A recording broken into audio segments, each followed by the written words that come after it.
నేను ఒంటెలను మేపుచుండగా కల్దీయులు వచ్చేసి మన పని వాళ్ళందరినీ ఖడ్గంతో హతం చేసి మన ఒంటెలన్నిటిని దోచుకొని వెళ్ళిపోయారండి. నేను ఒక్కడినే ప్రాణాలతో తిరిగొచ్చి మీకు ఈ మాట చెప్పడానికి బతికున్నానండి.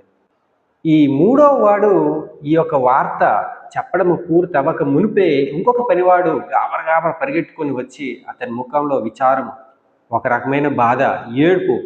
అయ్యా అయ్యా అయ్యా యజమానుడా, మీ యొక్క కుమార్తెలు విందు ఆరగిస్తుండగా ఒక పెద్ద సుడిగాలి నలుదిశల నుండి వచ్చి ఆ ఇంటిని పట్టగా ఆ ఇంటి కప్పు, గోడలు అన్నీ కలిపి నీ కుమార్తెల మీద పడి చనిపోయారండి.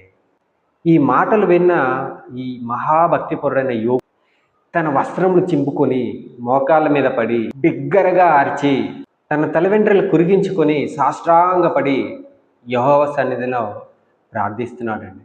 ఆ ప్రార్థన ఏంటో తెలుసా అండి మీకు?